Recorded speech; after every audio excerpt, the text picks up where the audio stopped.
시청자 여러분 안녕하십니까. 지금부터 전옥현의 안보정론을 시작하겠습니다. 이번 시간에도요 이 이준석 대표 뉴스부터 말씀을 드리겠습니다. 여러분들 잘 아시다시피 이제 이준석 이 대표의 각종 인터뷰, 그 다음에 SNS 활동 이런 걸 통해서요 이준석 대표의 기사들이 굉장히 많이 나오고 있어요.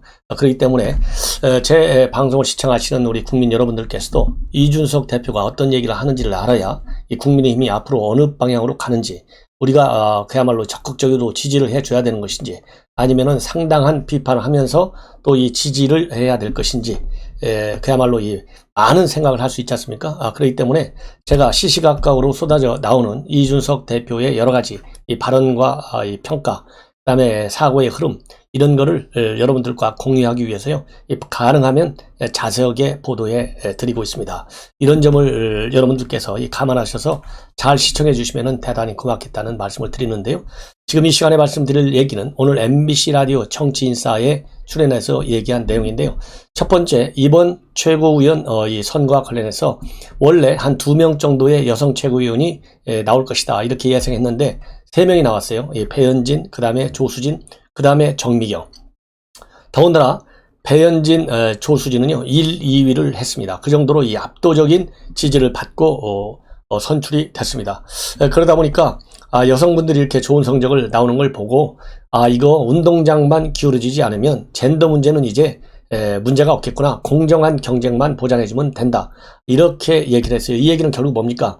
이번 캠페인 동안에도 여성 할당제, 청년 할당제 이렇게 특별 배려는 없애도 좋다 이렇게 가지고 이것이 또 많은 논란을 야기했지 않습니까? 이 얘기는 본인이 이 여성 할당제 같은 건 없애도 된다 이렇게 얘기한 생각이 맞았다라는 것을 다시 한번 확인해 주는 거예요.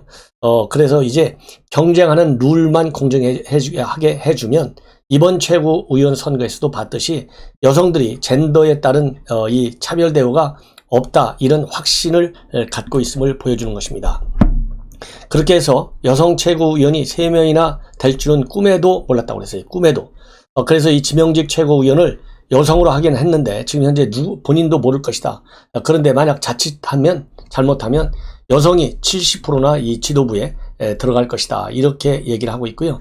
그 다음에 비서실장에 거론되고 있는 서범수, 수석 대변인으로 내정된 황보승이, 이런 분과 관련해서는 이제 본인이 제안했고 승낙을 해줬는데, 이 사무총장직 또 정책의장 이런 고위직에 관해서는요 이 김기현 원내대표 그리고 최고위원들하고 상의를 하겠고, 이 당내에서 자천타천 많은 이름들이 나오는데 절대 배제하지 않겠다 이렇게 얘기를 했어요. 그런데 오늘 이 MBC 정치인사에서 밝힌 내용 중에 상당히 충격적인 것은 뭐냐, 이 국민의당 이 안철수 당대표에 대해서 또 얘기를 했는데요. 본인이 안철수 대표를 미워하고 싫어하는 것이 아니라 안철수 대표가 본인을 싫어하는 게 맞다, 이것을 다시 한번 강조했어요. 이런 점이 이제 약간 좀 돌출성 발언이라도 볼 수 있고, 또 이런 점이 이준석 대표의 특성이다 이렇게 볼 수도 있는데요. 왜냐하면 이제 당 대표가 됐으면 더군다나 이제 국민의당과 통합 과정을 추진해야 되지 않겠습니까? 그거를 주호영 의원이 하든 아니면 누가 하든지 간에 당 대표의 말하자면 미션, 즉 지시를 받아가지고 또 이 가이드라인을 받아서 통합을 하는데, 이렇게 누가 누구를 더 먼저 좋아한다 싫어한다 이런 것이 자꾸 나오면 본인의 의도와 다르게 오해의 소지가 있고, 또 이 정치판에서 조그마한 오해가 또 큰 파장을 낳기도 해요. 그래서 이런 점에 대해서는 그렇게 직접적인 표현을 자제하는 것이 좋지 않을까 이런 생각이 들어요. 그래서 솔직히 말하면 안철수 대표가 본인을 싫어하는 게 맞고, 국민의당과의 합당 문제는 그렇지만은 보수 지형에 있어서 얼마나 통합을 이뤄내느냐 이런 거에 대한 첫 단추이기 때문에 그만큼 중요하다는 것이죠. 절대 그르칠 수 없는 문제다. 이렇게 이 통합 문제를 굉장히 중요한 본인의 우선적으로 다뤄야 할 당무 중에 하나다 이렇게 생각하고 있는 것은 옳은 생각이다. 그래서 이제 이준석 대표가 얘기했듯이 이 주호영 원내대표 때 권한대행 때 도장 찍기 직전까지 진도를 내보냈다 이렇게 밝혔지 않습니까? 공개적으로. 그리고 또 이 김기현 원내대표 권한대행 시에는 새로운 지도부가 구성될 때까지 보류해 놓겠다 이렇게 얘기했거든요. 그런데 이러한 상황에서 이준석 대표가 주호영 의원한테 맡겨서 제대로 하게 하겠다 이렇게 이미 얘기를 했고, 또 오늘 또 이 보수 지형의 전반적인 통합에 굉장히 중요한 첫 단추이기 때문에 이거를 제대로 다루어 나겠다. 이런 입장을 밝혔는데요. 이것은 굉장히 시의적절하고 이러한 본인의 입장이 조속히 말하자면 시행이 되도록 협상을 빨리 추진하는 게 좋지 않겠느냐. 그래서 우리 국민들 또 우리 당원들이 우려하는 이런 통합에 말하자면 장애물이 제기될 수 있다. 이런 우려를 빨리 불식시키는 것이 좋겠다는 생각을 합니다. 그리고 또 이 김종인 비대위원장과 관련해서는요, 본인의 전임이기 때문에 당무에 대해서 파악해야 할 일이 있고 이렇게 있다 이렇게 직접 말씀을 드렸고, 또 자세히 김종인 비대위원장이 알려줬고, 국민의힘에는 올 것으로 믿고 있다 이렇게 얘기했잖아요. 이런 것만 보더라도 이 김종인 비대위원장이 최근 들어서 나는 밖에서 도와는 줬지 절대 안으로 안 들어간다 이렇게 얘기했잖아요. 이것은 본인의 주가를 높이려고 하는 거다. 제가 말씀을 드렸지 않습니까? 어떤 경우에도 한번 두고 보십시오. 아니 밖에서 도와주는 거나 안에서 도와주는 거 뭐가 다릅니까? 도움을 주느냐 안 주느냐가 중요한 것이지, 밖에서 준다고 본인이 얘기하는 것이 잘못 전달되고 안에서 준다고 이 조언을 해주고 지도해 준다고 해서 또 잘못 제대로 전달되고 이러는 거 아니잖아요. 똑같은 도와주는 방법론의 차이일 뿐이다. 그래서 이럴 때는요, 당당하게 내가 이런 점은 서운하지만 이준석 대표가 내가 생각한 대로 생각보다 그야말로 이 당 대표까지 돼서 내가 이 젊은 세대들이 리더가 돼야 된다고 했는데 다행이다. 내가 이런 이 젊은 청년 정치의 실험 시대에 이 시행착오가 적게 나도록 적극적으로 도와주겠다. 이렇게 솔직담백하게 전공법으로 나가주는 것이 좋겠다. 그래서 이런 문제에 관해서는요, 이준석 대표가 이렇게 그야말로 직설적으로 공개하고 나선 것이 그나마 다행이다. 이런 말씀을 드립니다.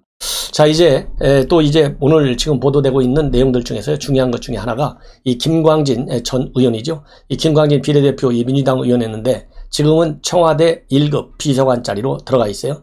뭘 담당하고 있냐면 청년 문제를 담당하고 있습니다. 근데 이 김 비서관이 지금 페이북에 글을 올려서 이번 이준석 대표의 출범과 관련한 입장을 표출하고 있는데요. 상당히 놀라운 입장문을 내놓고 있습니다. 한마디로 얘기하면 지금 현재 본인은요, 민주당 의원도 아니고 다른 지구당 위원장도 아니고 청와대에서 대통령의 비서관이에요. 그냥 행정비서관도 아니고 행정관도 아니고 비서관 1급 고위직 자리에 앉아 있습니다. 더군다나 직책은 청년 직책을 가지고 있어요. 그런데 대통령의 비서관의 입장에서가 아니고 제가 보기에는 청년의 입장에서, 그것도 대통령의 비서관이 제가 아니라고 그랬지 않습니까? 이 시대에, 그러니까 이준석 당 대표와 같은 시대의 청년 비서관의 입장, 이게 81년생으로 되어 있거든요. 그런 청년의 입장에서 이준석 대표의 이번 당 대표 선출을 굉장히 의미 있게 보고 성공을 빈다. 그러면서 이 성공과 관련해서 이 본인이 빈다, 기원한다. 이런 얘기는요, 다음 대선 결과로 나올 테니까 이 대표에 대한 평가는 여기까지만 기원한다는 말을 하고 더 이상은 말하기가 어렵다. 이 얘기한 거거든요. 이 얘기는 이 말 딱 한마디에서 이 대표 지금 평가가 뭐가 달려 있어요? 그런 이준석 대표도 얘기했잖아요. 자기는 다음 선거에서 만약에 대선에서 국민의힘이 이기면 본인의 정치 생명이 당연히 더 그야말로 장밋빛으로 커오겠지만은 만약에 국민의힘 당 대표가 이 후보가 대선에서 떨어질 경우에는 본인도 정계에서 은퇴해야 될지 모른다. 이런 얘기를 했어요. 그러나 본인은 은퇴라는 말은 쓰고 싶지 않다고 했거든요. 옳은 얘기라고 봐요.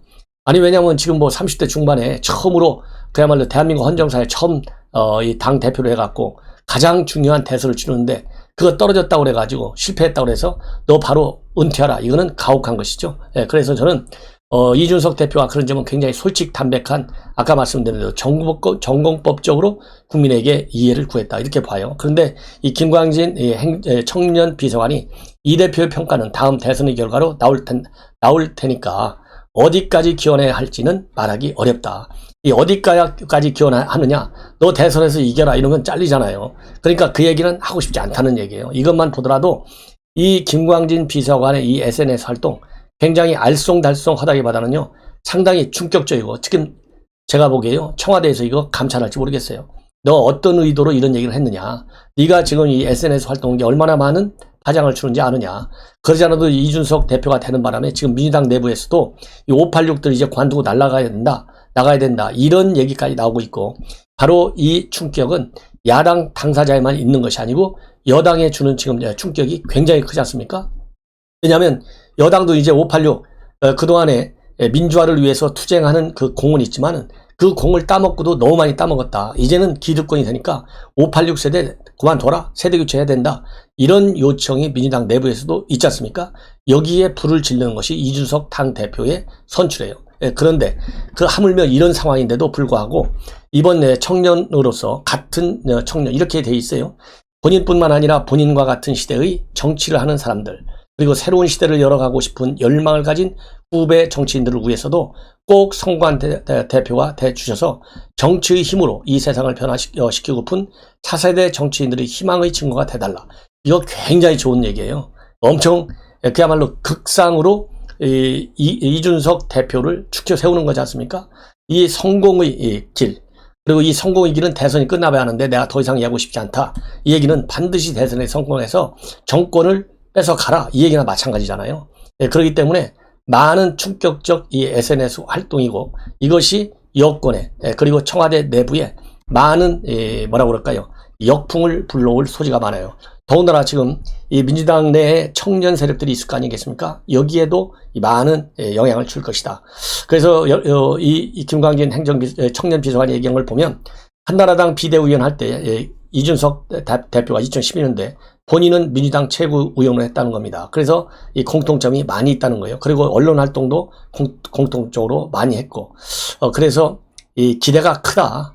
그리고 그런 얘기를 하면서 이렇게 이준석 대표를 축켜 세우고 있어요. 그러면서 본인이 원하든 원하지 않든 이 대표는 새로운 시대를 여는 정치 그룹의 리더가 되셨다.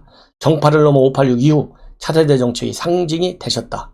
저의 걱정은 그에 대한 평가까지 감당하셔야 된다고 한다. 이렇게 얘기를 하고 있습니다. 그래서 이것이 이제 많은 파장을 내올 것으로 보이고요. 또 여러분들 잘 아시다시피 문재인 대통령이 직접 그야말로 이 흑수저 스토리에 많은 이 스토리를 가지고 있는 양향자 의원, 여러분들 기억하시죠? 삼성 상무, 그야말로 고졸 실화를 쓴 사람이죠. 이 양향자 의원이 문재인 정권의 경제정책의 근본을 뿌리째 비판하는 이런 또 이 책자를 썼어요. 그래서 과학기술 패권 국가라는 책을 최근에 발간했는데요. 거기서 뭐냐? 이 운동권 정치의 반기를 들고 있습니다. 그래서 이제는 기술이 곧 복지고 공정이다. 이제 테크노폴리틱스의 시대에 돌입했다. 이러면서 이제는 시진핑과 메르켈 이런 예를 들면서 이공계 정치인을 확대해야 된다. 이렇게 강조했는데요. 여기까지는 좋아요. 여기까지는. 근데 어디가 문제냐? 이제 차기 대선은 복지와 성장 이 두 축으로 이 선거를 치러야 되겠다. 이렇게 주장을 하고 있습니다. 여러분들 잘 아시다시피 민주당 정권은요, 이 성장과는 관계가 없이 분배, 복지 여기에 집중하고 있잖아요. 그래서 소득 주도 성장 정책을 내놓은 거 아니겠습니까? 그러면서 포퓰리즘적 정책에 굉장히 매몰되어 있고 그러다 보니까 대한민국의 경제를 망가뜨렸다. 이런 비판을 받고 있는데요. 이러한 이 비판과 관련해서 이 성장과 복지를 동시에 추구해야 된다. 그러면 민주당 정부의 전통적인 경제정책은요, 분배 정책이거든요. 이 성장정책 잘못됐다는 겁니다. 이 성장정책이 양극화를 더 촉진시켰다. 그래서 굉장히 비판하고 있는데, 이 양 의원이 직접 복지 플러스 성장 동력, 그래서 이제는 성장 동력 발굴에 미진하다. 이런 점을 지적한 거 상당히 의미 있다. 이런 생각이 듭니다. 그러면서요, 이재명 지사가 얘기하는 기본소득, 이낙연의 신복지체계, 정세균의 돌봄사회, 박용진의 국민자산 5억 성공시대 이런 걸 거론하면서 민주당답다라는 말에 너무 집착하지 말아라. 분배와 복지의 문제를 꼭 성장 발전 전략에 앞세울 필요가 뭐가 있느냐 이렇게 비판하고 있어요. 그러면서 이제는 복지와 성장 이 두 축으로 선거를 치러라. 그러면서 오히려 복지 확대론이 아닌 경제 성장론을 대선 전면에 내세우는 것도 고려하라. 이렇게 의견을 지금 내고 있습니다. 자, 이런 걸 보면요, 역시 문재인 정권 굉장히 뭐라고 그럴까요? 이 레임덕에 빠진 것은 분명하다. 그러니까 앞에서 얘기한 김관진 의원 아까 얘기한 대로 이준석 대선에 성공하라 이런 얘기까지 나오고 있고, 양양자 복지 문제만 매달리지 말고 성장에 신경을 써라. 이런 지금 발표까지 하고 있다. 이런 말씀을 드립니다. 자, 이제는요, 이 조국 사건에 관해서 말씀을 드리겠는데, 지금 조국 이 아들, 딸들이 모두 법의 심판대에 올라갔고, 다음 재판에서는요, 이 아들이 조국 부부와 함께 증인으로 서기까지 할 상황이 지금 나오고 있어요. 그러다 보니까 지금 현재 뭐가 지금 문제냐? 이 장학금이 문제가 되고 있어요. 이 딸 장학금. 그러니까 이 부정으로 입학했다. 가짜 인턴 증명서를 가지고 입학을 했다. 이런 것도 지금 법의 심판, 재판이 진행되고 있지만은 이 부산 의전원 다닐 때 2016년도에서 18년까지 총 6차례에 걸쳐서 장학금을 600만 원을 받았어요. 총 600만 원, 6차례. 이 장학금을 누가 줬냐면 당시 노환중 부산대 의전원 교수가 줬어요. 현재 이 노환중 씨는 뭘 하고 있느냐면 교수는 부산의료원 원장을 하고 있습니다. 왜 줬느냐? 2019년도에요. 이 6월에 부산의료원 원장에 취임됐는데 조국이 민정수석할 때입니다. 그래서 부산의료원장에 들어가려고 말하자면 임명이 되려면 당연히 민정수석에서 검증을 하잖아요. 검증을 무사하게 통과시키기 위해서 딸한테 장학금 600만 원을 줬다는 것이죠. 이것이 검찰일 때는 대가성 있는 뇌물로 본다 이거예요. 그래서 이번 재판에서 이런 거를 이 검찰에서 강력히 주장했고, 이러한 장학금 지금이야말로 보험성 특혜다. 이렇게 얘기했어요. 더군다나 뭐 이 성적이 안 좋아갖고 유급까지 받았다는 거냐, 딸이. 이렇게 유급까지 될 정도로 이 성적이 불량한 학생한테 장학금을 줬다. 그러니까 뭐 제가 보기에도 당연히 이 뇌물 공여성이죠. 보험성. 그래서 그랬는데 여기에 대해서요, 노환중 교수는 뭐라고 주장을 하고 있냐면, 성적은 안 좋았는데 성적이 좋아지라고 격려할 필요성이 있어서 줬다. 이렇게 주장하고 있고요. 그리고 이게 뇌물성이기 때문에, 보험성이기 때문에 노 교수가 그 당시에 조 씨에게 장학금을 주면서 이거 비밀로 해, 이렇게 얘기한 걸 보면 뇌물 성격이 맞다. 그렇게 검찰이 주장하고 있는데요. 비밀로 하라는 얘기는 성적이 별로 안 좋은데 이렇게 뭐 떠벌리면서까지 자랑할 게 못 되니까 조용히 받으라는 취지였다. 이렇게 해명을 하고 있습니다. 그렇지만은요, 검찰에서 일체 받아들이지 않고 계속 반박을 했고, 이제 재판부가 이것을 이제 어떻게 해석할 것이냐만 남아있는데요. 당연히 비밀로 하라라고 하는 것 그 자체, 그 다음에 시간적으로 2019년도 6월에 부산 의전원 원장이 됐고, 원장이 됐고 말이죠. 그리고 이 장학금 준 것은 그 이전 2년에 걸쳐서 6차례에 걸쳐서 줬다. 이걸로 보면 시기적으로 보더라도 2019년 6월에 부산 의료 원장에 취입하기 위한 이 보험성, 대가성이다. 이렇게 보는 것이 맞을 것 같습니다. 자, 그 다음에는요, 이 아들 대리 시험 본 것과 관련해서도요, 이게 미국 조지 워싱턴 대학의 온라인 시험 문제를 아들을 대신해서 부부가 풀어줘가지고 문제가 되고 있지 않습니까? 그래가지고 A 학점을 받았다는 거 아니에요? 이것도 이제 문제가 되고 있는데, 이거 왜 이 시험 문제를 풀어줬냐? 그러니까요, 기가 막혀요. 이 아들이 학교 폭력의 피해자다. 이런 특수성이 있기 때문에 대신 풀어줬다. 이렇게 얘기하고 있는데요. 정말 이건 나라망신입니다. 나라망신. 자, 그래서 아들이 폭력 당했다. 그러면 전부 다 부모가 나서서, 아니면은 이 학원 선생님들이라도 불러서 시험을 풀어줘야 되겠습니까? 학력 폭력을 당했다고 해서 공부를 제대로 못하나요? 이건 말이 안 되잖아요. 자, 그래서 이 참 조국답다, 이런 말씀을 드리고 싶습니다. 그래서 이 부분도요, 검찰에서 주장이 그대로 맞을 것 같다는 생각이 듭니다. 자, 이제는요, 이 공수처, 지금 윤석열 총장 수사에 나서가지고 여건이 아주 뒤숭숭하다는 보도가 계속 나오고 있어요. 말하자면 여러분들 아시다시피 오늘날을 윤석열은 추미애가 키워줬잖아요. 각종 인사 문제, 그 다음에 검찰의 개혁이라는 미명하에 검찰 힘 빼는 문제, 그 다음에 인사 학살, 그 다음에 징계, 감찰권, 이런 걸로 오늘날 윤석열의 지지를 키워주는데 1등 공신이 추미애. 이건 다 아는 거 아니겠습니까? 그런데 요즘 공수처가 다시 이 한명숙 모해 의중 사건, 그 다음에 옵티머스 사건과 관련해서 수사에 착수했어요. 근데 이것이 직권남용 혐의로 이 공수처가 수사에 착수했기 때문에 본래 직권남용 혐의 수사는요, 검찰에서 굉장히 어려운 수사 중에 하나라고 합니다. 그런데 공수처가 그 수사할 능력이 있겠습니까? 그럼에도 불구하고 이 수사에 나서니까 지금 이재명 측에서 강력히 반발하고 있고요. 민주당에서도 굉장히 반발하고 있어요. 왜냐하면 제가 앞에서 지금 방금 말씀을 드린 대로 윤 총장 지지율 대부분이라는 게 이 윤 총장 자신에 대한 호감보다는 정권과 맞서 싸운다는 투사의 이미지부터 왔는데, 그래서 추장관이 계속 올려줬는데 왜 이제는 추장관이 떠나고 나니까 공수처가 나서서 결국 윤석열 총장을 띄워주게 나섰느냐.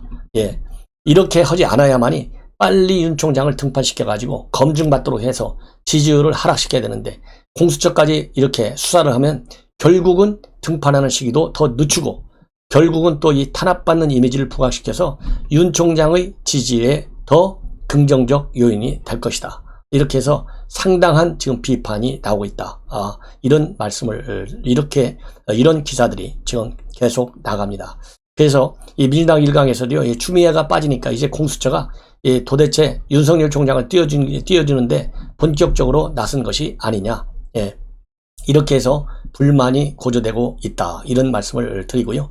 자, 여기에 관해서 그러면 이제 검찰 지금 내부에서는 윤 총장이 이렇게 총장을 그만두자마자 이 대선에 직행하는 것과 관련해서 검찰 내부에서는 아까 말씀드린 대로 본인이 본래부터 출마하려고 했던 것이 아니고 주변 상황의 변화로 인해서, 그리고 검찰의 이 부패 수사 역량을 다치지 않게 버티다 보니까 이제 이 상황이 결국은 윤 총장으로 하여금 정치에 직접 참여하게 만들어졌다.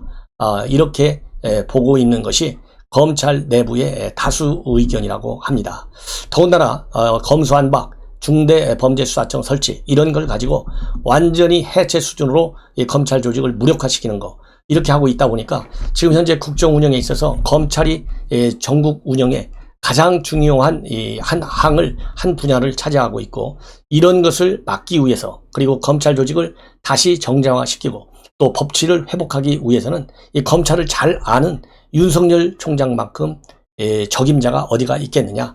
그래서 지금 기본적으로는 대다수의 검사들은 검찰의 본 모습이 굉장히 많이 훼손되기 때문에 이러한 훼손된 검찰의 위상을 되찾기 위해서는 검찰의 업무를 잘 알고 있는 윤석열 총장이 지도자가 되는 게 좋겠다. 이런 생각을 대부분이 많이 가지고 있다고 합니다. 특히 지금 현재 박범계가 장관이 되면서 말이죠. 조국이라든가 추미애 이런 사람들이 특수부는 줄이면서 형사부, 공판부를 우대하자, 이런 검찰 개혁의 방향을 정했는데, 이제 박범계가 와가지고 일반 형사부가 가지고 있는 6대 범죄 직접 수사권마저 없애버리려고 하니까 더 검찰들은 말하자면 비판, 분노할 수밖에 없고, 이거를 해결하기 위해서도 검찰을 잘 아는 윤석열 총장에 대한 기대감이 그만큼 굉장히 커지고 있다. 그래서 지금 이러한 이 비정상적이고 비상식적인 상황 때문에 검찰총장 윤석열과 정치인 윤석열은 이제는 달리봐야 된다. 형사사법 시스템이 파괴되고 있는 상황에서 적어도 정치인으로서의 윤석열 행보는 별로 문제가 되지 않는다. 주변 환경 때문에 본래부터 정치하려는 것이 아니고, 이런 주변 환경의 급격한 변화 때문에 불가피하게 나온 그 불가피성, 이것이 결국 윤 총장의 정치 대비를 지지하지 않을 수 없다. 이런 생각으로 지금 윤 총장에 대한 지지 분위기가 검찰 내부에서는 상당하다, 이런 생각이 듭니다. 그리고 말이죠, 윤 총장은 10년 전부터 공정해야 된다 이런 말을 많이 해왔고요. 국정원 댓글 사건으로 좌천됐을 때도 공정, 조국 장관 때도 똑같이 공정을 외쳤다. 그래서 마치 어떤 의도를 갖고 조국 사건을 수사했다든가 정권과 맞서서 투쟁한다. 그리고 그걸 위해서 윤 총장을 공격하는 거, 이것은 맞지 않다. 이런 분위기가 이 검찰 내부에 상당히 강하다. 이렇게 지금 알려지고 있고요. 그리고 이 김종민 변호사, 여러분들 미스터 쓴소리죠. 이 검찰 개혁위원을 지낸 사람이에요. 이 문재인 정권 들어와서 이번에 그 윤석열 공수처의 수사는 결국은 뭐라고 그럴까요? 정권 차원의 대선 개입이나 마찬가지다. 그래서 공수처 수사의 취지, 공수처 설립의 취지와 전혀 다른 것이고, 이미 제가 또 누차 반복적으로 말씀드렸지만은 한명수 수사팀의 모여 의중 교사, 감찰 의혹 방해, 이것은 여러 차례에 걸쳐서 감찰도 하고 조사도 하고 수사도 해봤지만은 무혐의다. 이게 다 나와 있는 것이고요. 법무부 검찰 징계위에서도 징계위원회에서도 무혐의 결론을 내린 사안이고, 그리고 또 더군다나 이제는 김학의 사건, 거의 뭐라고 그럴까요? 대법원에서 이 파기 환송됐지 않습니까? 이것만 보더라도 직권남용 수사가 얼마나 어려운데 공수처가 어설프게 지금 이 사건을 수사하느냐. 그래서 이런 문제를 가지고 윤석열 총장을 공수처가 수사한다고 한다면 공수처가 먼저 인사권을 남용해서 검찰을 해체 수준으로 무력화시킨 추미애나 박범계를 먼저 수사해야 된다. 그야말로 공수처가 왜 수사해야 되냐, 이런 사람들이 윤석열 총장보다 훨씬 더 심각하게 명백하게 직권을 남용했다. 이렇게 지금 주장하고 있어요. 그러면서 공수처의 윤석열 수사 방침은 정권이 공수처를 이용해서 대통령 선거에 직접 개입하겠다는 선언이고 부적절하다. 이거는 말할 필요도 없고요. 최소한 대선 이후로 연기해야 된다. 이렇게 얘기를 하고 있습니다. 그러면서요, 전두환 군사 독재 정권에 대항해 민주화 운동을 했다는 현 집권 세력이 그들보다 더한 정치 공작을 하고 있고, 자, 이걸 볼 때 과연 역사가 진보한다고 볼 수 있느냐, 이렇게 비판을 하고 있습니다. 시청자 여러분, 이것으로 제 방송을 마치겠고요. 또 중요한 뉴스 나오는 대로 여러분들께 계속 분석해 드리도록 하겠습니다. 시청자 여러분들께서 이 주변 분들과 함께 제 방송 구독 꼭 권유해 주시고요.